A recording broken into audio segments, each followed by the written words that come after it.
Good evening and welcome from New Canaan Library. I'm Anthony Maricola, Manager of Adult Services and Programming, and I hope everybody's doing well. We have a really great program for you this evening. Tonight, Professor and author Dane A. Morrison is with us to discuss his book, Eastward of Good Hope, Early America in a Dangerous World.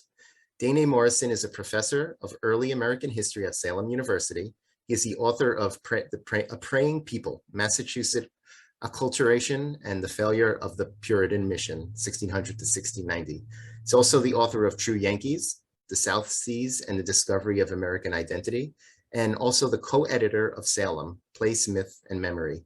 He is currently writing a book with his wife, Dr. Kimberly Alexander, on the Kinsman family in China. Professor Morrison, thank you so much for being with us this evening.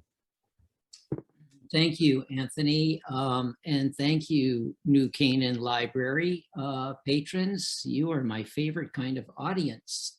I want to thank Anthony for inviting me to come down to New Canaan vicariously and share some ideas about America's place in the world with you.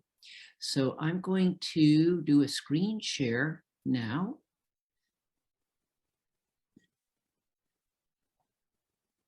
And let's see, slideshow, play from start. So there we go.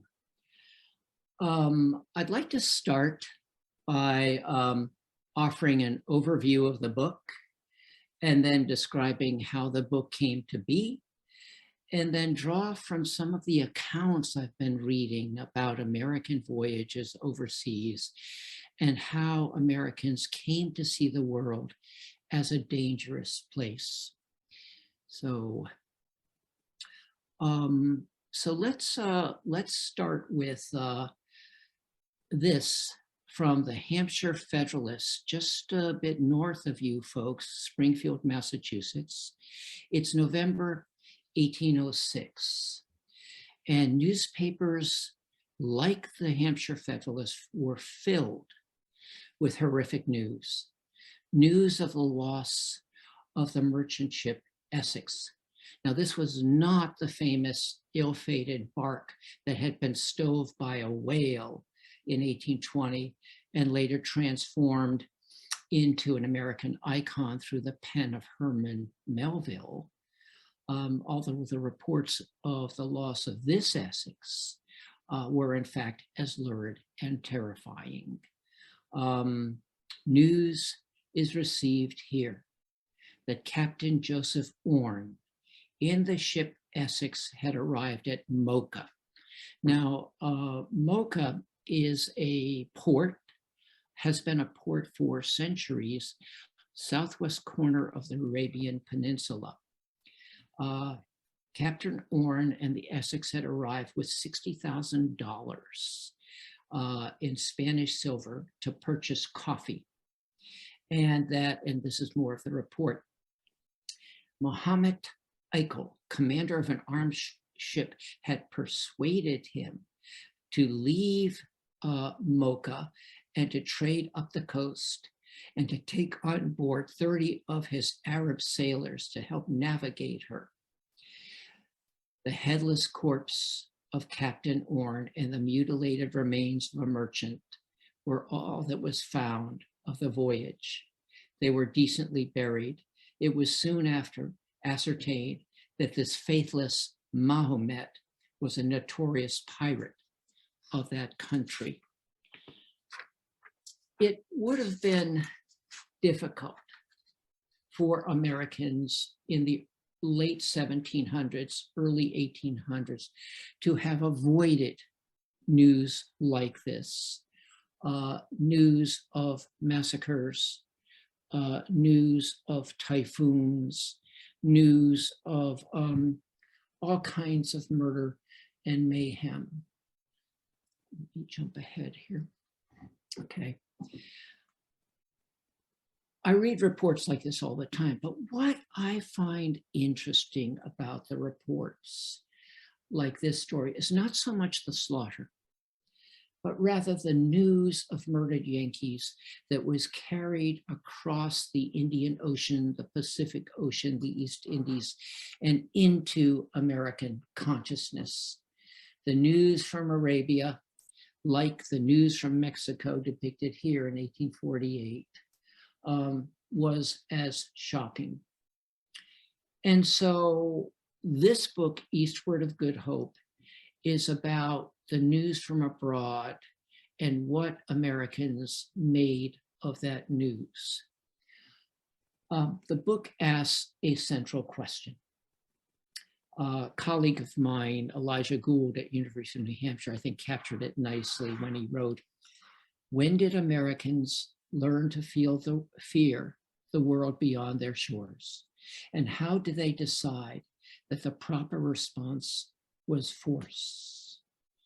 Even before stepping on the world stage in the 1780s, at the end of the American Revolution, the War for Independence in 1783, even before that, Americans had imagined the world as disordered and dangerous, deranged by tyranny, steeped in chaos, often deadly, always uncertain, unpredictable, and unstable. My book is about their encounters after the revolution, when for the first time they are free to leave the Atlantic Ocean and sail eastward of Good Hope, that is beyond the Cape of Good Hope. And so episodes like this raise the question, how did Americans look at the world?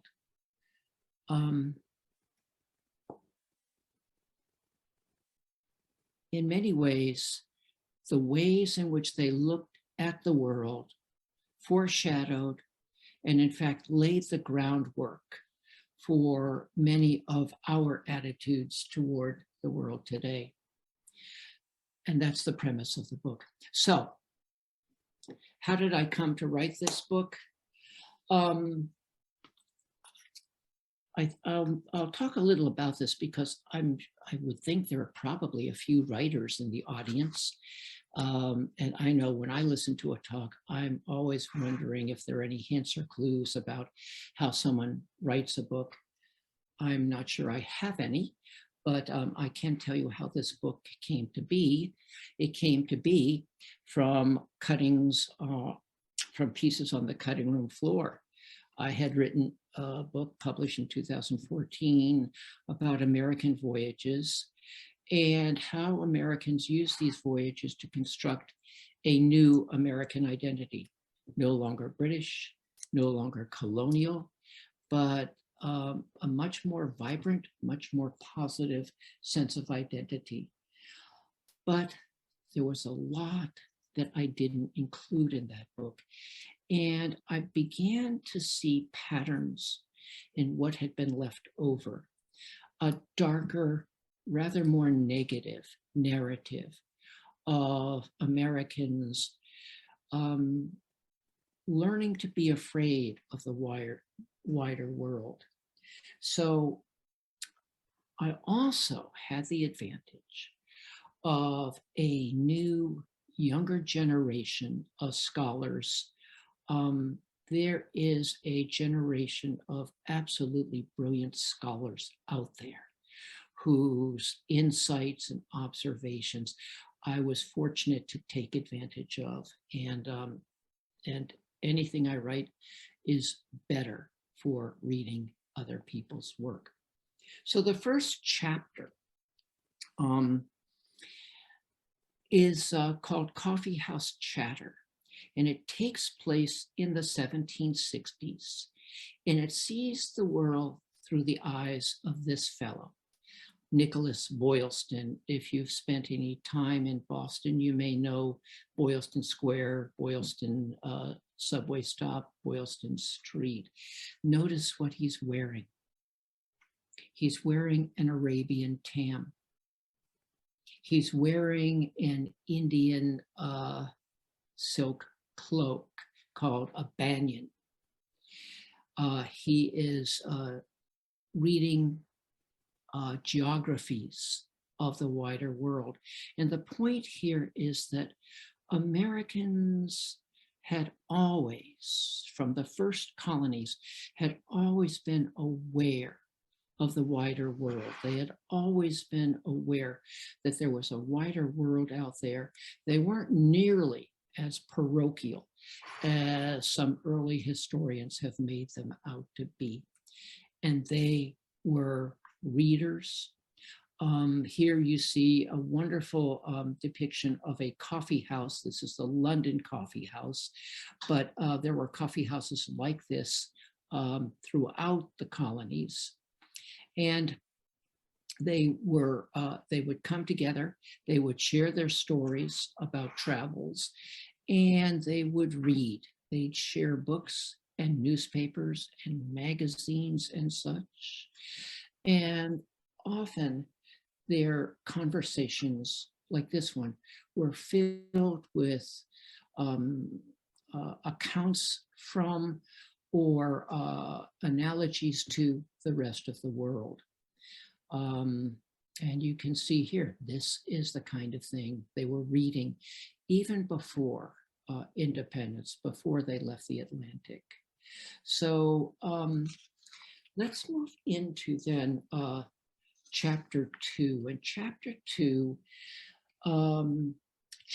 two describes early American counters as they sail into the Muslim Mediterranean toward the vast Ottoman Empire with Constantinople here and Izmir over here, the North African states, semi-independent principalities, Morocco, Algiers, Tunis, Tripoli, that will become important a little later on.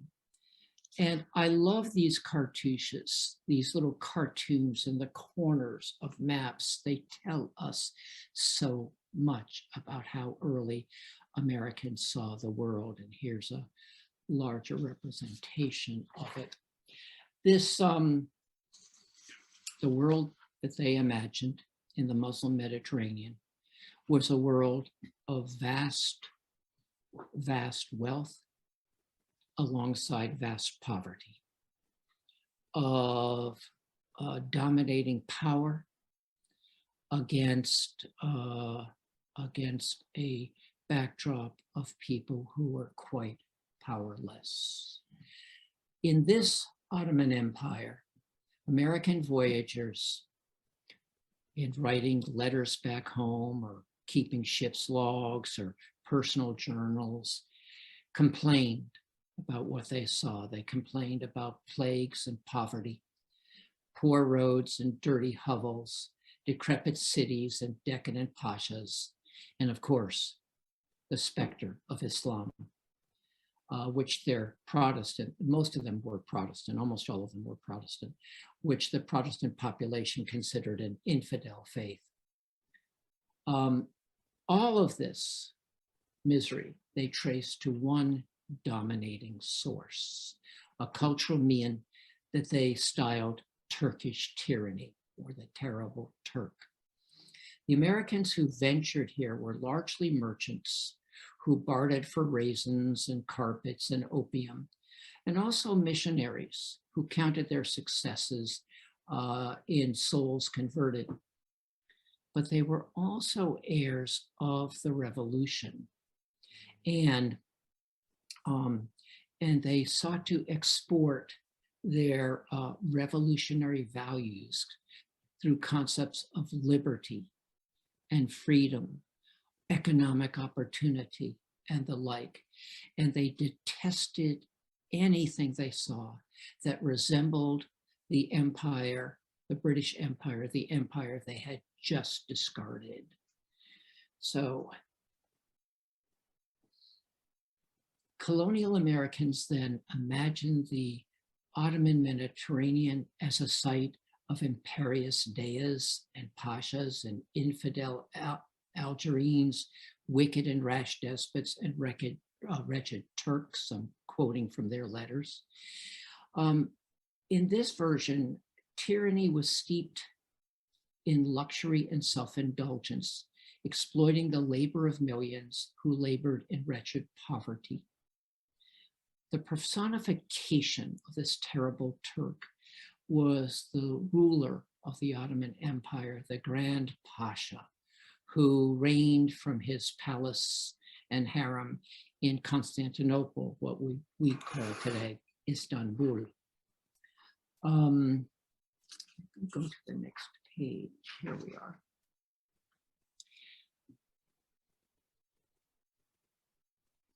American visitors reported that centuries of greed and selfishness on the part of centuries of Grand Turks had allowed Ottoman civilization to fall into decline and decay and decadence. One visitor mused about the once splendid lighthouse at Alexandria, Egypt, one of the 7 wonders of the world. He said, in regard to the time in which it was made, it certainly was an extraordinary work, and it could only have been done in that time in such a country as Egypt, where the government is an absolute despotism and the will of one man is the supreme law. In 1788, a Connecticut traveler named John Ledyard, writing to Thomas Jefferson, echoed this sentiment, noting that Alexandria today forms a scene wretched beyond any other that I have ever seen, and he had traveled quite a lot. He saw poverty, rape, murder, tumult, blind bigotry, cruel persecution, and pestilence in Alexandria and throughout that world, he wrote to Jefferson.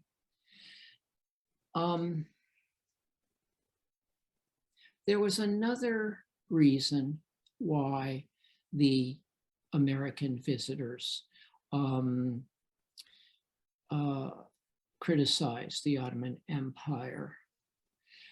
As soon as the revolution was over, the British emissaries in the Middle East, what we call today the Middle East, warned the pashas of Constantinople, but also the North African or Barbary states, that Americans were no longer protected by the British flag and the Royal Navy. And consequently, as early as the summer of 1784, there began a program of terrorism, of state-sponsored terrorism against American shipping.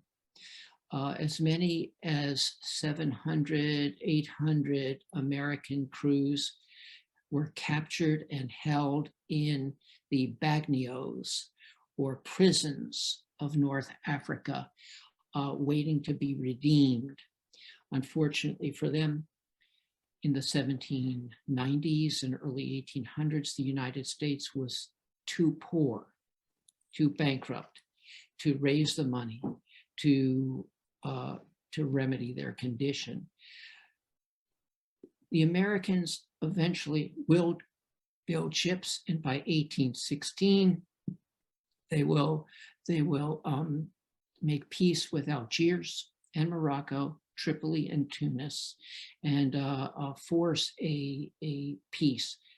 But the memory of the Barbary pirates, the memory of the Barbary corsairs would remain entrenched in American consciousness.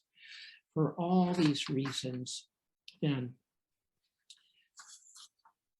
our sense of this part of the world would remain, would categorize it as a place of danger for Americans. Now, just a quick note about that. If I say that the Barbary menace was largely ended for America in 1816, why would Americans continue to write about this world as dangerous? The thrust, the import of this writing was not to foster empathy with the people of the Ottoman Empire, but rather to raise a storm flag. In the late 1700s and early 1800s, rumors abounded that the Ottoman Pasha was about to send a fleet to try to conquer the new nation, the United States. There was also a fear that Islam could spread. American missionaries had gone to Egypt, to Syria, to other parts of the Ottoman Empire to try to convert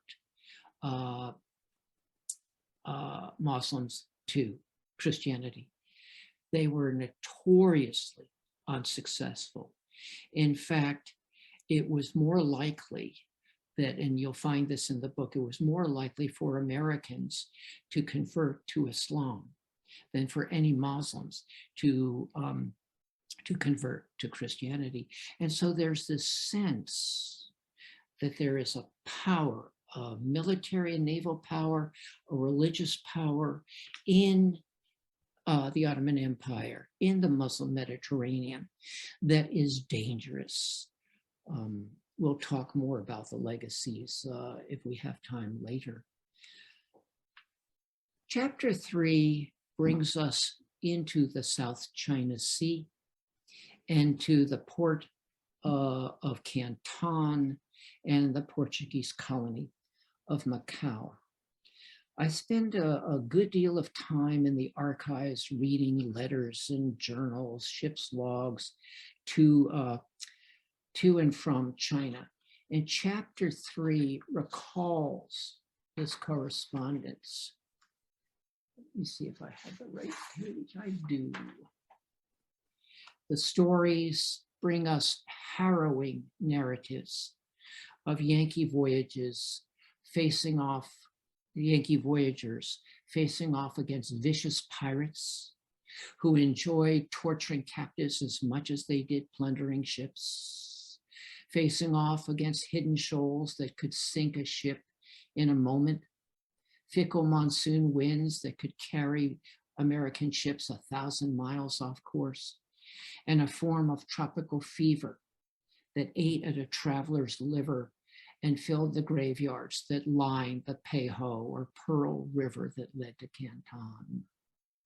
But the trope that appears most frequently in the letters of this old China trade, as they called it, the trope that was most common in these letters was corruption. In the journals and ship's logs, China was a den of corruption, a site where a befuddling system of rules and requirements and imperial decrees, cruel injustices and conniving officials threatened the efforts of enterprising businessmen from Connecticut, from Massachusetts, and so on. The figures who personified this spectacle of corruption, of pervasive dishonesty, of government inefficiency, of arbitrary and baffling regulations, the figures who personified this best were the government officials, the imperial officials known as mandarins. And they look rather evil and conniving in this later image.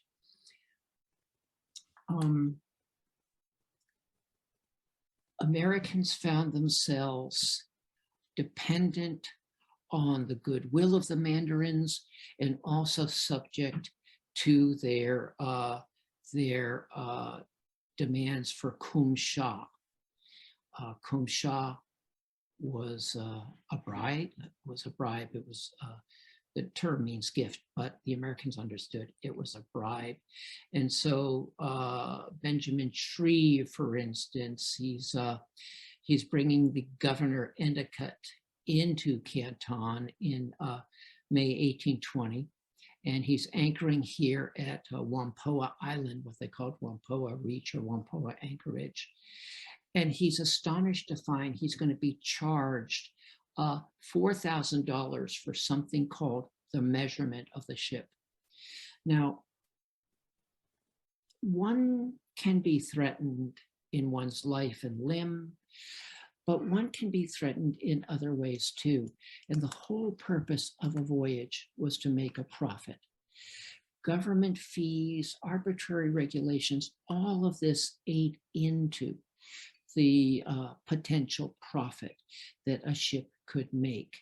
And indeed, mariners like Shreve fretted that the voyage could be lost. That is, the ship could make no profit at all if the government fees were too high.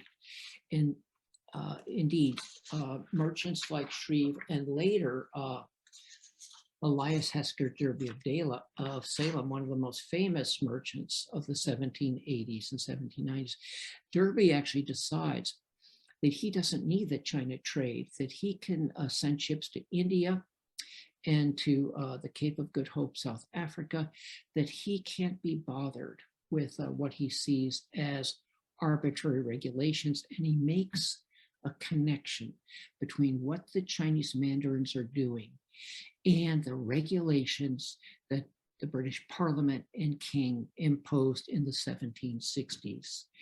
His thinking was, we already fought a war against this kind of imperious government tyranny. I'm not going to play this game any longer.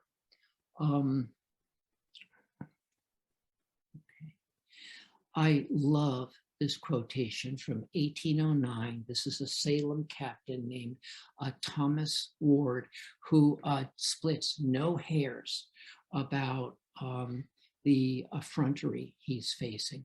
You will now, or perhaps even before you anchor, have some applications for the berthing of the ship from some steward or comprador, and they are all, without exception, a set of cheats. And this they will vouch for. They'll tell you they're going to cheat you. If you should doubt their rascality, they will expect a kumsha, again, a bribe of almost $300 for the liberty of cheating you out of twice that sum. And that too with your consent, as it were, as you are knowing to the fact without having the power to prevent it. This sense of dependence on an arbitrary and corrupt set of government officials rankled people like Thomas Ward. And here we have him again asserting, there is no villainy, but they will not be guilty of if possible. Now, it's important to remember that Ward is writing this in a journal that is going to make its way back to Salem. And in those days, journals would be handed over to the merchant owners of the ship, but they would also be read hearthside by Ward's relations and neighbors. This information was not secret. It was actually shared widely and reprinted in newspapers. This has a profound effect on American impressions of China. For most Americans then, China becomes a place of great luxury, the source of porcelain and wonderful teas, of silks and nankeens, but it's also a place of endemic and virulent corruption. India is a dangerous place, but it is dangerous in a different way, where the Ottoman Empire and the Chinese Empire presented monolithic governments to Americans. India was a very different kind of place. And you see in this wonderful cartouche from a map of India, a diverse range of peoples and cultures and customs. It was this diversity that Americans found baffling, positively baffling. Americans needed to make their way to a port to barter for goods. And here in India, the Malabar coast or southwestern coast offered Americans the opportunity for wonderful spices, cinnamon, cardamom, and from the Malabar Mountains, pepper. India also produced the finest, most luxurious cotton cloth in the world. But they needed to sail from port to port in order to acquire these goods. And every port had a different set of rules and regulations. The British held Calcutta, the French held Pondicherry, the Portuguese Goa, the Dutch held Tranquebar. Wherever they went, Europeans or indigenous Indians offered them a different set of regulations, a different set of currencies, a different way of doing business. This could be terribly disorienting for Americans who hope to have a short voyage. The shorter, the better for them. Let's skip this one and go right to here. Everywhere Americans went, they would encounter common problems, reefs and shoals, pirates, unfamiliar winds and currents and the like. But India was a place that presented them with the greatest amount of confusion. And this was the trope they wrote about in their journals. This was India for Americans. In their journals and logs, the first sight of the indigenous people could be as disturbing as the creatures they found. They saw boa constrictors and tigers and that sort of thing, but the people were, as they would say, outlandish. Sailing upriver, as they sailed up, say, the Hooghly River leading to Calcutta, they would describe the most strange and primitive sights.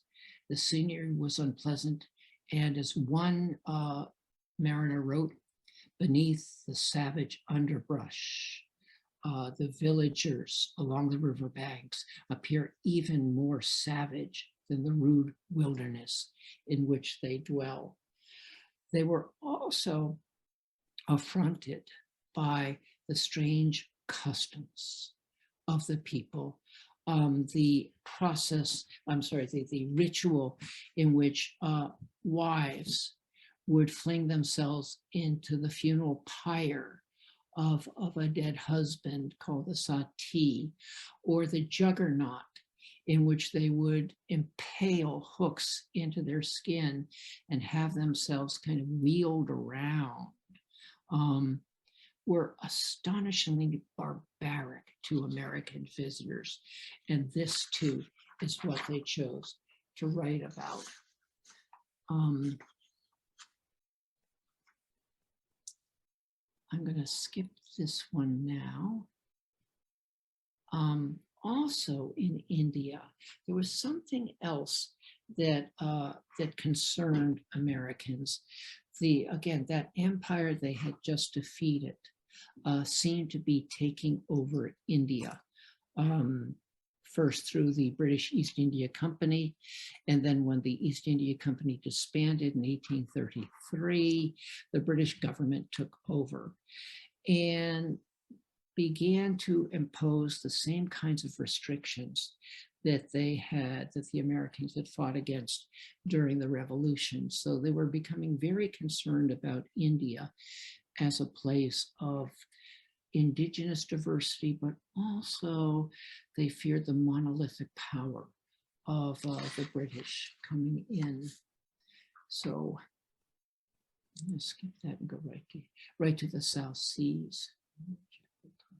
Good. So our last region was what they call the Great South Sea. The Pacific Ocean had only recently been discovered by Captain James Cook, indeed in the 1760s at the beginning of the American Revolution. They call this expanse of ocean, skip that, I don't have it, they called it the Great South Sea. And it included the entire expanse of water from the Cape of Good Hope, South Africa, all the way to the northwest coast of America. Because it was a recent, its discovery was relatively recent, it held much to be discovered, but also much to be feared. The Spanish had called this area the Pacific Ocean, but Americans described it as anything but peaceful. Here too were dangerous waters and dangerous creatures. But in the writing of the times, what stood out in American journals was the idea of cannibalism. And they called the lands they encountered cannibal isles inhabited by savage man-eating peoples. Now, I love this image that we have from the Gentleman's Magazine in the 1760s, telling us again, I guess that's 1773, telling us again that Americans knew about the world through their reading. I love this image in the lower right corner because this was engraved on a powder horn that was found at the Battle of Lexington and Concord. And it suggests to us again, the Americans were quite aware of the wider world.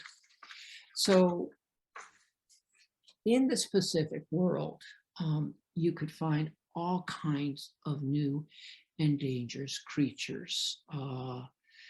Crocodiles, boa constrictors. It's a wonderful story from John White in the 1820s, who barters in Vietnam for rice.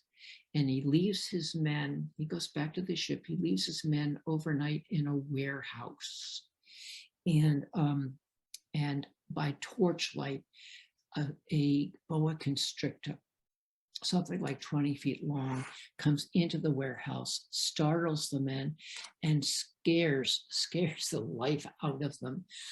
Excuse me. But it was not the animals alone that were scary. Typical of the 1810s, 1820s, 1830s were stories like this. Samuel Patterson of Rhode Island writes his narrative of the adventures and sufferings experienced in the Pacific Ocean and many other parts of the world, with an account of Fiji. In the book, and it's published, you can see in 1817, but it goes through multiple editions. In the book, Patterson describes his dreadful sufferings at Fiji. His ship has wrecked in the 1810s. His ship has wrecked on the shores of Fiji. And a few of the men make it to shore, but Fiji is a place where there are cannibals. And he writes, let's see if I can find his passage. He writes this: "The people of Fiji are savages. They are cannibals, and they eat the bodies of their own criminals and the bodies of their prisoners.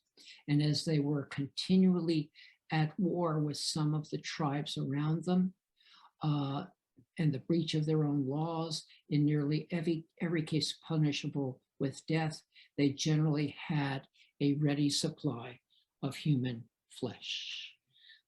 Patterson lives to tell the tale with all of his parts intact, but the tale he tells is one of the Pacific as being another dangerous place. It's a different kind of danger from what you would find in the Ottoman Empire or in China or in India, but dangerous nonetheless. This kind of writing is echoed again and again and again. Here we see another Connecticut lad, Edmund Fanning, writes a couple of bestsellers. In 1833, Voyages Round the World, Voyages to the South Sea, North and Pacific Oceans, and China. And then in 1838, he writes Voyages to the South Seas, Indian and Pacific Oceans, and on and on and on. So what does he write about? In the East Indies, in the Pacific, the Northwest coast. He writes about cannibals. He writes about pirates. And there's this wonderful, not so wonderful for him, but wonderful episode in 1807, December of 1807. He is leaving China. His ship, the Betsy, has a cargo hold full of teas and porcelain and cloth that will sell well in New York if he makes it back.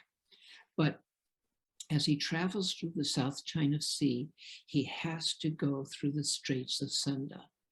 And here you have a site that is filled with reefs and very shallow shoals of fickle winds and some of the most ferocious pirates in the world, the Malay or Sumatran pirates. They're part-time fishermen, they're part-time pepper growers, and they are part-time pirates, and they are notorious for a couple of things. One, their weaponry. They use what are called cruces, curved blade swords that have poisoned edges. So even if the slice doesn't kill you, the toxins will. The other thing they're noted for is the particular cruelty with which they torture their victims. So what's happening is that Fanning was sailing through the Sunda Straits with a consort, another ship. As they round a bay, they see three war canoes, which are filled with Malay pirates. And Captain Fanning calls out to the captain of the other ship, who ignores the call. And in fact, it's a faster sailer. It takes off. At that point, the wind begins to abate and Fanning is stuck. He'll get out of this terrible situation, but how he gets out of it, you'll have to read the book. So I'll leave there. Even on the Northwest coast of America, the Boston in 1803, the ship Tonquin, which was owned by Fanning, by the way, a little later on, other ships are subject to attacks by indigenous people, the Nuka, etc., along the Northwest coast. The Northwest coast becomes notorious as a site of massacres, not so much man-eating, but certainly massacres repeatedly. And so again, this is what will fill the newspapers of the early Republic as Americans leave the Atlantic Ocean and come to terms with their place on the world stage. Now, I want to mention briefly, we have a little bit of time, I want to mention briefly the last chapter, which is called Echoes. And the book makes the point that this writing that fills the early Republic furnishes the scripts through which Americans see and describe the world throughout the 1800s into the 20th century and into today. Let me see if I can find this. Yes. And so, for instance, we continue to use the same scripts today as we did in the early 1800s in describing the modern Middle East as a place of state-sponsored terrorism and of a religion that makes many Americans feel uneasy. We continue to describe China in terms of corruption in its trading agreements, a place in which negotiators cannot be trusted. And the language of corruption that filled the journals of Thomas Ward continues to be used by politicians today. Likewise, in India, we are told in a script that follows what we would have read in the early 1800s, India is a place in which the danger of chaos and disease and poverty engulfs the entire subcontinent. And then last, the Pacific Ocean, this great South Sea, becomes a place of exploitation of a backward, uncivilized people. So, Anthony, I think we've come to a stop, and I'd be happy to take questions. Oh, wonderful. Could you tell us, Professor Morrison, about your research process? Was there anything surprising that you discovered through your research? Any things that were difficult to get access to? Well, there were some obstacles over the last 3 years. Mostly, I don't have preconceptions. When I had finished True Yankees and published True Yankees in 2014, I took some time to look at what was left out of the book. I mean, the book was trying to answer one question: how did Americans form a national identity in the years after independence? And the answer I found was a lot of the voyages and travels across the globe supplied the answers. Americans, in comparison to other peoples, Americans were constructed as decent, almost noble, enterprising, courageous travelers. But when I looked at what was left out, I was surprised at how much of, as I said earlier, a dark narrative there was, how much negativity, negative comparison there was. When I go to an archive today, I don't go with preconceptions, I go with curiosity. I think that's the best characteristic of any historian. I go with curiosity. I want to find out what their letters tell us. And I'm trying simply to use their words as much as possible. I find that paraphrasing has a tendency to introduce one's own biases, so I quote as much as possible. I had a wonderful experience just the other day, Wednesday. I was in the Phillips Library of the Peabody Essex Museum, and I was researching a fellow named Nathaniel Kinsman. And he and his family, he and Rebecca, his wife, and the family go to China in 1843. Now, they are about as sweet a couple as you can imagine. They're generous to a fault, they're kind, they're thoughtful. And I was reading some of Nathaniel's accounts, and I came across his business papers with some receipts. And wouldn't you know it, he's sailing to Sumatra to trade for pepper. And what is he bartering? Opium and muskets. And I'm blown away by this because I'm looking at this through the eyes of a 21st century historian, and who's been watching the opioid crisis across the country, tragically, the past decade or so. And I was really surprised by this. And so I have to figure out, how am I going to write about this? Because I don't want to be presentist. I don't want to impose 21st century values. But I also don't want to give him a pass on this, because there were people writing at the time saying opium is something you need to be careful of. There were warnings out there.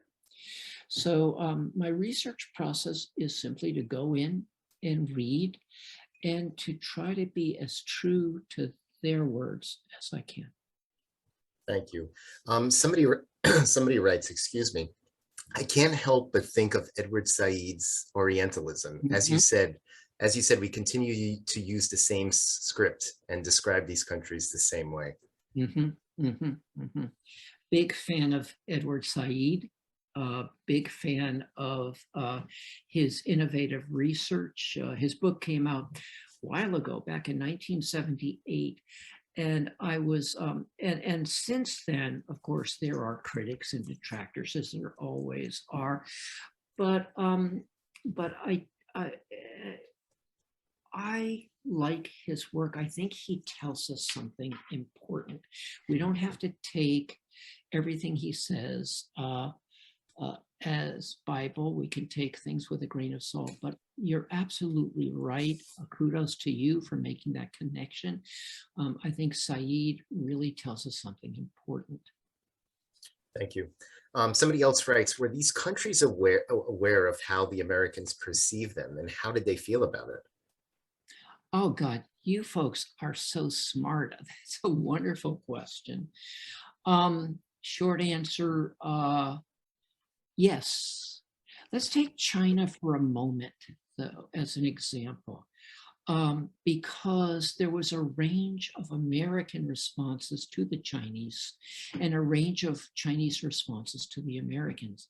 The Americans, for the most part, now they're merchants, so they're there to do business. For the most part, they get along with the guild or Kohong of about 13 Chinese merchants. And they develop close personal friendships with the Chinese merchants. Not so with the stevedores, the warehousemen, the dock workers, who they feel are always cheating them. Not, or even with their own Chinese servants. So the Chinese, the American response to the Chinese is varied. They are not very good at hiding their feelings. I'm pretty darn sure that the Chinese dock workers knew that a fellow like Thomas Ward despised them and cussed at them. So I would think that whether you're in the Ottoman Empire or the Chinese Empire, whether you're in the Pacific Ocean or India, I think that the indigenous peoples would have had a pretty good idea of how the Americans thought of them. In the same way, if you're an American, you do not leave the factory site that is the trading post site in Canton. People will throw rocks at you. People will spit at you. Mobs will form and chase you back to safety. These are not safe places for Americans. And Americans also let the indigenous people know what they think about that as well. Pardon me.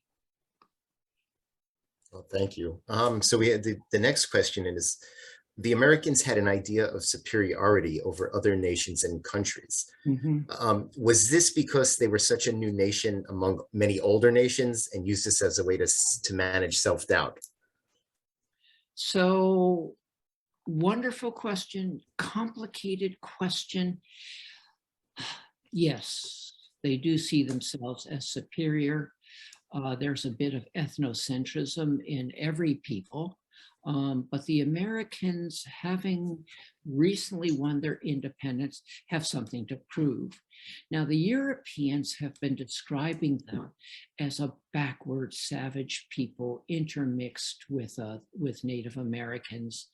There are some wonderful episodes during the American Revolution in which American prisoners are paraded out on Sundays, and the local English come and visit them, almost like visiting a zoo.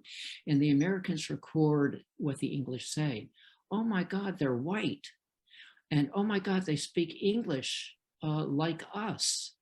The Americans have a lot to prove. And as a result of their revolution, they see their revolutionary values as superior to what you would find in Europe, superior to what you find in the rest of the world. But at the same time, and there's a lot of ambiguity, confusing ambiguity here. When they're in India, when they're in China, they're very aware, the Americans are very aware that they are in a sea of different people. And so they develop close relationships with those same Europeans that they might otherwise scorn. Safety in numbers seems to be part of their consciousness. And they form close relationships with the Europeans as well. There's no clear, no simple pattern in the relationships Americans forge overseas. Thank you. So we have one last question, and the question is, was the early American worldview based on our British heritage, or was it an antagonistic to British views of the world? Yes. It was based on, let me see if I can jump back here a bit. So let's go all the way back. So during the colonial period, Americans are reading British newspapers, British books. They love British travelogues, as you see here. They love, love, love British travelogues. And they are imbibing a British view of the world, a British perspective on the world. They're taking that in. Let's remember that they call themselves British Americans. After the revolution, things tilt. They don't change dramatically, but they tilt. In places like India, for instance, you see Americans writing in their journals criticism of British colonialism, British imperialism in India. You see them criticize French and Spanish especially, conquest of the world. So again, I think a historian's favorite, certainly most common response to any question is, it's complicated. And it is complicated. Oh, thank you. Professor Morrison, thank you so much for spending your evening with us and the New Canaan community. I really appreciate you taking the time to give us this wonderful and thorough presentation. Thank you, Anthony. Thank you, everyone. And I wish you a good evening. Thank you. New Canaan community, thank you for tuning in, and we will see you next time.